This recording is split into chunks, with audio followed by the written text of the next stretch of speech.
அனைவருக்கும் வணக்கம். என் பெயர் யோகேஸ்வரன். நான் 3ஆம் வகுப்பை படிக்கின்றேன்.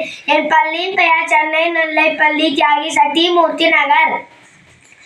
அன்னை அம்மா வென்று அழைத்த தமிழ், காற்றோடு கலந்த தமிழ், நதியோ நடனமாடிய தமிழ், இசையோடு இணைந்த தமிழ், எங்கும் தமிழ் எதிலும் தமிழ், என் பேச்சும் தமிழ், என் முற்றும் தமிழ் என்று அன்னை தமிழை வணங்கி என் உரையை ஆரம்பிக்கின்றேன். நான் இங்கு பேச வந்துள்ள தலைப்பு முயற்சி திருவினையாக்கும். முயற்சி திருவினையாக்கும், முயற்சியின்மை இன்பம் புகுத்திவிடும். இது திருவள்ளுவரின் பொன்மொழி.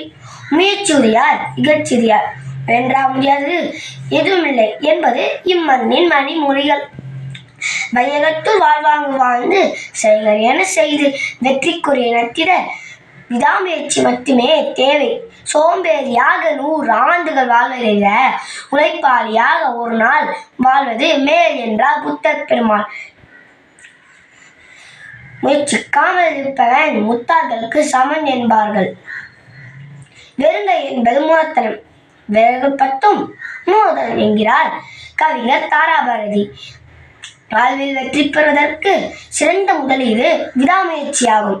கடலின் அலைகள், பூமியின் சுழற்சி, சூரியன் உதயம் எப்போதும் மாறுவதில்லை. அதுபோல் நாமும் முயற்சியை கைவிடாது போராடினால் ஒரு நாள் வெற்றி பெற முடியும்.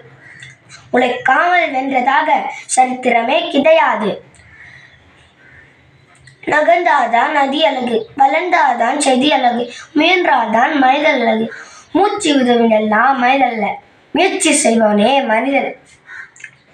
முயன்றால் முடியாதது எதுவுமில்லை என்பதை நினைவில் வைத்துக் கொண்டு வீரனதை போடுவோம். நன்றி.